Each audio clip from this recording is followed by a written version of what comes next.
Retires का basic pension updation का मुद्दा 30 सालों से कोर्ट में पेंडिंग है और साथ ही में आईबीए के साथ भी पेंडिंग है। तो एमसी सिंगला केस एक आपका सुप्रीम कोर्ट में चल रहा है, उस पर सभी बैंक रिटायर्स को होप है कि ये मामला हमारे फेवर में आएगा और हमारा पेंडिंग बेसिक पेंशन अपडेशन होगा। तो आईबीए के खिलाफ आईबीए ने जो सुप्रीम कोर्ट में सबमिट किए हैं 2 पॉइंट्स, उसके खिलाफ बेस्ट काउंटर आर्ग्यूमेंट्स हमारी तरफ से जो एचआर डीजीएम जो रिटायर हो चुके, हेड ऑफिस मुंबई में रह चुके, इन सभी मामलों की पूरी तरह से जानकारी रखते हैं, उन्होंने मोस्ट वाइटल काउंटर आर्ग्यूमेंट्स दिए इस केस को जीतने के लिए। तो इस वीडियो में सारी जो डिटेल्स है वो चलिए देखते हैं। एक और वीडियो में लेकर आऊंगा ऐसा ही दूसरा पार्ट इसका, तो उसके लिए इस चैनल को सब्सक्राइब करके रख लीजिए। वीडियो की साइज जो लेंथ है वो थोड़ी बड़ी होगी, तो आप स्पीड बढ़ाकर पूरा वीडियो देखेंगे तो आप सभी को समझ आ जाएगा। अब देखिए, जो इन्होंने सबसे पहले कहा है कि जो आईबीए ने सबमिट सुप्रीम कोर्ट में कौन से 2 पॉइंट्स यहाँ पे किए हैं जो यहाँ पे फॉल्स है, वो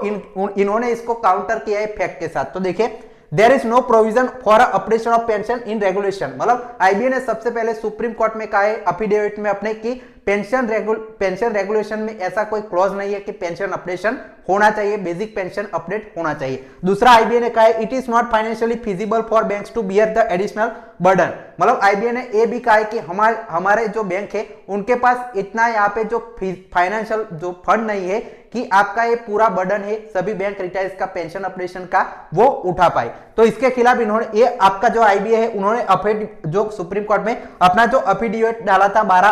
अगस्त 2024 को तब सबमिट किया था। अब इन सभी पॉइंट्स के खिलाफ ये जो आपके रिटायर्ड डीजीएम है वो चलिए क्या क्या कहते हैं वो देखते हैं। In this context let me put following points to prove this arguments are fertile and untenable, मतलब इन्होंने कहा कि ये पूरी तरह से झूठी खबर बातें हैं, उसके खिलाफ इन्होंने जो फैक्ट है वो रखे। सबसे पहली बात ये करते हैं जो पहले मुद्दे पर जो आपका था कि पेंशन रेगुलेशन में जो है पेंशन अपडेशन का क्लॉज नहीं है, उस पर कहते हैं IBA purposely relying on the original version of regulation 35(1), मतलब IBA purposely ये कर रहा है कि वो 35(1) रेगुलेशन जो ओल्ड वर्जन था उस पर रिलाई कर रहा है। Mean for a specific group of retirees and retiring that after implementation thereof now there is no provision for updation existing, मतलब तब जो आपके कुछ पर्टिकुलर 1.5 साल के लोगों के लिए अपडेशन किया गया था, फिर आपका क्लॉज अमेंडमेंट हुआ, वो चीजें बता नहीं रही, सिर्फ जो पुरानी बात है उस पर रिलाई कर रही है। इसमें फैक्ट इन्होंने डाला है, देखिए when IBA was drafting out pension regulation 93-94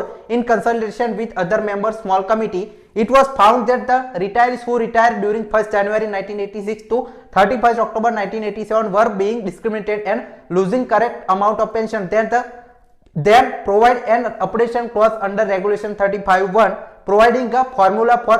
formula under annexure 1 for this particular group of retirees for updating their basic pension with effect of 1st November 1993, मतलब जब ये आपका रेगुलेशन फॉर्म कर रहे थे 1995 तब कुछ यहाँ पे ये जो आपके 1.5 साल के रिटायर्स थे उनको यहाँ पे कम पेंशन बन रही थी, तो उनको पेंशन अपडेट करने के लिए रेगुलेशन 35(1) में आईबीए ने क्लॉज डाला, जिससे इन लोगों का 93 में जो आपका पेंशन अपडेशन इन 1.5 साल के जो रिटायर्स है उनके लिए किया गया था। अब आगे देखें, at that time this particular group of retirees were only affected by discriminatory rectified with this given formula, मतलब तब जो ये जब आए रेगुलेशन फॉर्म कर रहे थे तब सिर्फ यही रिटायरीज थे उनको यहाँ पे डिस्क्रिमिनेशन हो रहा था, तो उनका तो रेक्टिफाई हो चुका है। लेकिन आगे क्या हुआ देखिए, but IBA union and government not foresee any anomaly that could surface in future when anomaly was again felt in later years, then the regulation 35(1) had to be amended by Ministry of Finance, Government of India in 2003 by giving gazette notification in March 2003 with clear wording to make universally applicable in future by retaining the same formula, मतलब जब आपको government IBA को समझ आया कि ये सारी जो आपकी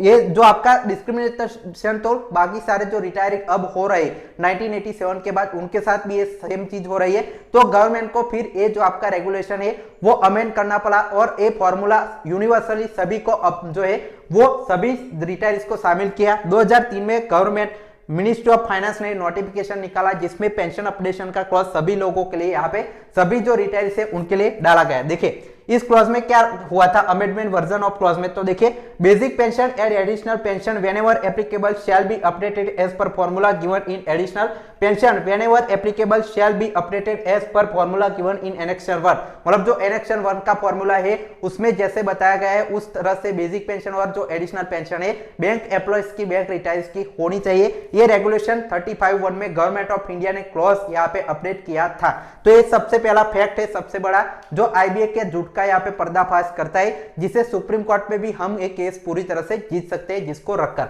अब आगे देखें, Is IBA not aware of this amendment regulation 35(1) in 2003 or forgetting intentionally?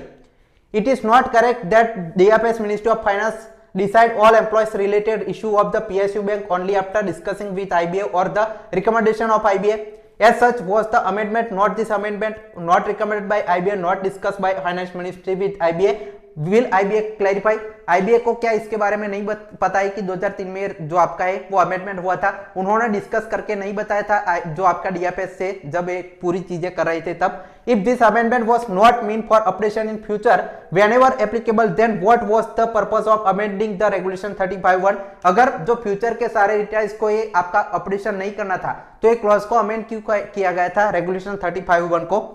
What was the purpose of stating whenever applicable without mentioning any particular group of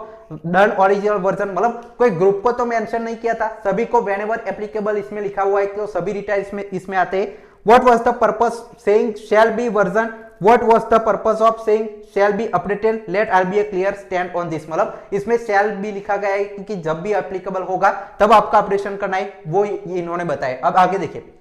Under clause number 12 of the Memorandum of Settlement 1993 on introduction of pension scheme in banks, it was stated provision will be made by a scheme to negotiated and settled between the parties to this settlement 31st December 1993 for applicability, qualifying service, amount of pension, commutation of pension, family pension, operation and other general condition etc. on the lines are Post Reserve Bank of India.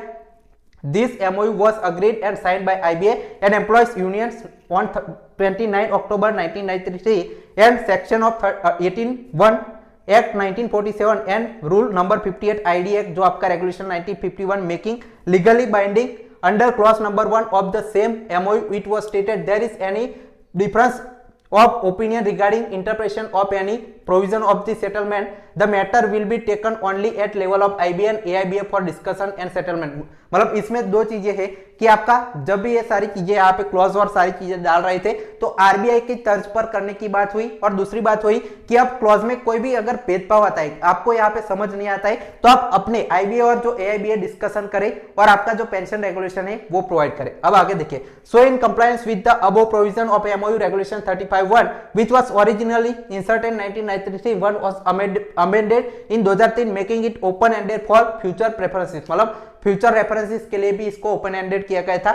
While drafting out pension regulation for bank employees, IBA had followed the Reserve Bank of India employees RBI and PSU banks, and there being no specific clause for operation in RBI pension regulation, the same DFS Ministry of Finance Government of India approved pension operation in for RBI retirees twice in 1990 and 2003। मतलब 2019 और 2023 में और अभी 2026 में भी फिर से RBI का ऑपरेशन हुआ था, उसमें तो सेम आपकी चीजें अप्लाई होती है, उसमें भी कोई क्लॉज नहीं था कि ऑपरेशन होना चाहिए, फिर भी आरबीआई का ऑपरेट किया गया लेकिन पीएसयू बैंक को यहाँ पे छोड़ा गया। अब देखिए, as such in pension operation can be approved in RBI twice under thrice, यहाँ पे हो जाएगा 3 बार identically pension regulation, then where is bar for operating pension in PSU bank. तो पीएसयू बैंक का कहा है पेंशन। अब देखिए, the department of financial service ministry of finance has updating pension for NABARD employees in 2024 again having identical pension regulation. What is the reason for denying pension operation only for public sector banks when the regulation are identical in RBI and NABARD? मतलब नाबार्ड में भी है आपका दूसरी बार भी अभी operation किया, तो हमारा जो ऑपरेशन पीएसयू बैंक का क्यों नहीं किया? It is not correct that when the Parliamentary Committee on Subordinates Legislative had recommended pension operation for RBI employees, the DFS Ministry of Finance government of India declined by letter, जो आपका government of India ने पहले जब आपकी मांग की थी RBI में पेंशन ऑपरेशन की, तब गवर्नमेंट ने यहाँ पे डिनाई किया था 26 फरवरी 2018 को, और कहा था कि जो चीफ जनरल मैनेजर है उन्होंने आरबीआई में कहा था कि आपका जो पेंशन ऑपरेशन है वो नहीं किया जाएगा। As regards update of pension any change in manner of Calculating pension is likely to result similar demand in public sector banks and financial institution most which are currently experiencing financial difficulties। मतलब अगर RBI में pension operation होता है तो बाकी public sector बैंकों भी करना पड़ेगा, जिससे हमारे पर यहाँ पे फाइनेंशियल डिफिकल्टीज हो सकती है, ऐसा यहाँ पे बयान दिया था मेयर जो DY secretary government of India के उन्होंने। But the same DFS ministry of finance government of India approve pension application for RBI retirees in March 2019 without mentioning anything for change of its stand of earlier year। मतलब इन्होंने कोई भी change किया, अपना stand तो यहाँ पे था कि पेंशन ऑपरेशन आरबीआई में करेंगे तो पब्लिक सेक्टर बैंकों में डिमांड उठेगी, लेकिन जो आपका 5 मार्च 2019 को आपका जो आईबीआई जो गवर्नमेंट ऑफ इंडिया है मिनिस्ट्री ऑफ फाइनेंस है उन्होंने ही नोटिस जारी करके आरबीआई का पेंशन ऑपरेशन किया, फिर 2023 में किया, 2026 में तीसरी बार आरबीआई का पेंशन ऑपरेशन किया, जबकि दोनों चीजें सेम थी, पब्लिक सेक्टर बैंक आईबीआई सभी चीजें रेगुलेशन सभी के लिए सेम था, लेकिन उनका किया हमारा बाकी रह गया। अब देखिए the letter number X 5 March 2019 address किया था आरबीआई के गवर्नर को, जो पेंशन ऑपरेशन को लेकर क्या बोला था वो है regarding RBI proposal to amend the east pension regulation with regard to revision of pension the said proposal regarding revision of pension has been examined and approved of the finance ministry is conveyed as under the with request to provide draft of RBI staff regulation 58 of the RBI Act RBI staff regulation department at the earliest a notional increase of 10% in pension plus DA with each of the 3 wage revision in 2007, 2002 और 2012 is approved which shall result in overall increase of basic pension 3 wage revision 2, 7 और 12 is approved which shall result in an overall increase of basic pension by a factor of 3.63 for जो pensioners who retire prior 1/1/2002 including who retire prior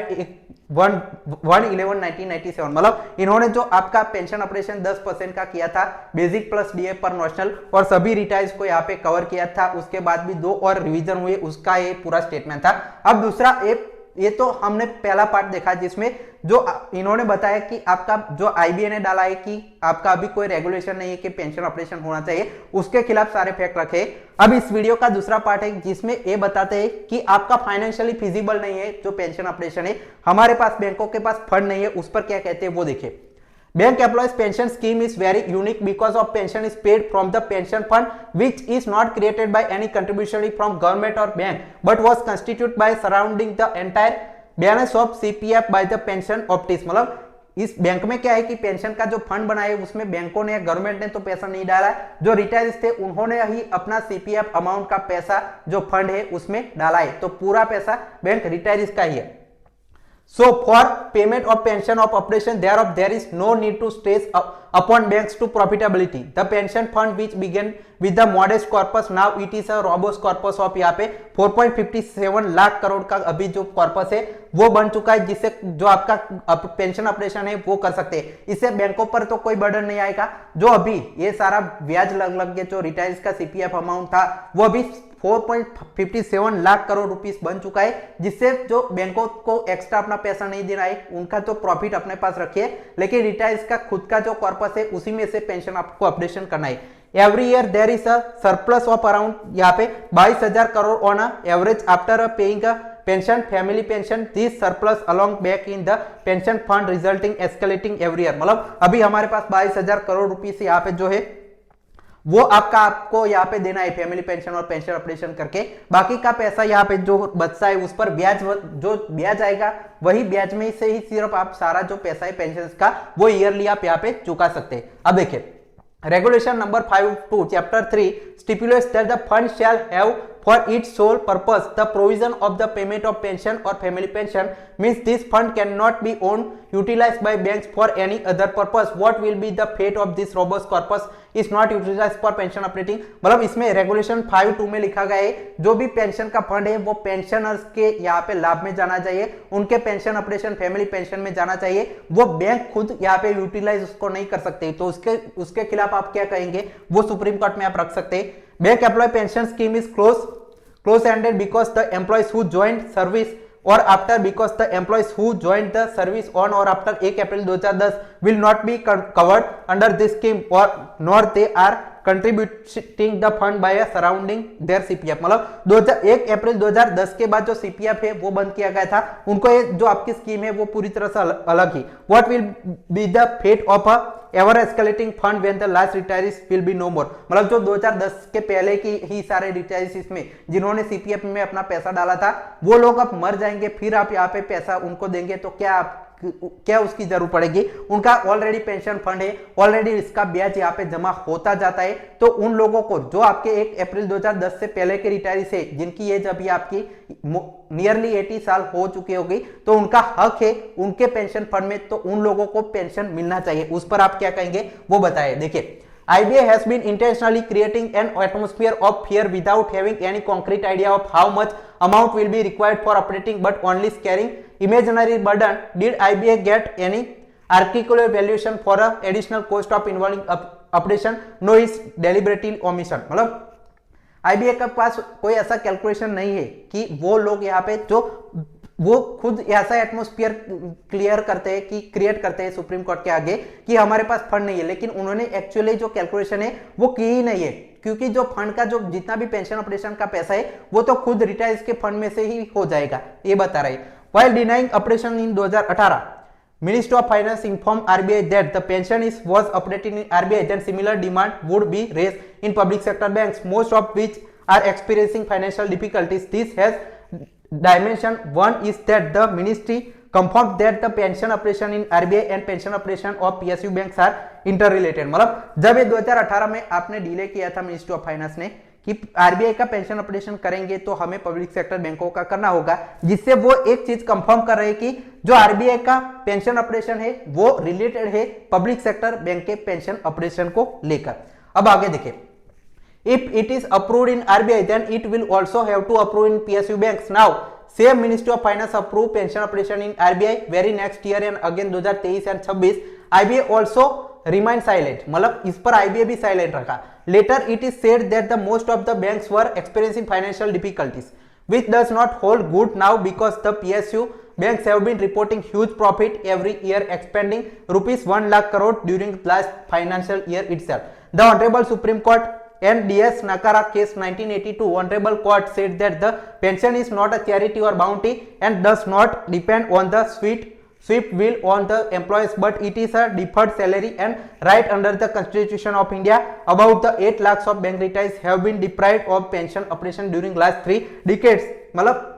जो supreme court ने 1982 का एक case चल रहा था उसमें कहा था पेंशन को यहाँ पे जो है यहाँ पे बाउंटी वाली जो बात है कि पेंशन सभी जो पेंशनर्स का हक है और आपको एम्प्लॉयर के पास फंड हो ना हो आपको पैसा इन लोगों का राइट है पेंशनर्स का, वो आपको कहीं से भी लाकर देना ही सुप्रीम कोर्ट ने एक कहा था। Since inception of this scheme putting the senior citizen and super senior citizen of untold financial distress while lakhs of them have been pursued. मतलब लाखों लोग यहाँ पे मर चुके हैं लेकिन इनका पेंशन ऑपरेशन नहीं हुआ है, तो वो जल्दी से होना चाहिए। अब देखिए, the present case filed by mister MC Singla in 2016 has himself left world without seeing justice. मतलब एमसी सिंगला केस जो 2016 में डाला था वो खुद यहाँ पे अभी दुनिया में नहीं रहे। About 8 lakhs जो रिटायरीज है have been deprived of pension operation during last 3 decades, that is since inception of this scheme, putting the senior citizen and super senior citizen to untold financial distress while lakhs of them have pursued, and the present case filed by Mr. MC Singla in 2016 himself left the world। मतलब लाखों जो bank retirees है वो यहाँ पे अभी दुनिया छोड़ के चले गए, तो लाभ अब कितने कुछ यहाँ पे बचे चुके रिटायरीज से उनको मिलना चाहिए। Now the honorable court may please rescue this helpless group with justice. मतलब आप यहाँ पे जो ऑनरेबल सुप्रीम कोर्ट के जजिस है वो फैसला बैंक रिटायर्स के पक्ष में देखकर ये मामला यहाँ पे सॉल्व कर सकते हैं। और ये जो आपका पूरा जो पोस्ट है वो लिखा है जो विश्वनाथ आपके बंदोपाध्याय है, रिटायर्ड डीजीएम है, पर्सनल एचआर, देना बैंक एचओ मुंबई में रह चुके, इनका ये व्हाट्सअप आप कर सकते हैं कोई जानकारी आपको चाहिए तो। अब आप इस वीडियो पर आप अपनी राय जो कमेंट सेक्शन में जरूर दीजिएगा। इसका जो पार्ट 2 है मैं लेकर आऊंगा pension operation, basic pension operation के बारे में सारी जानकारी जो देने के लिए, उसके लिए इस चैनल को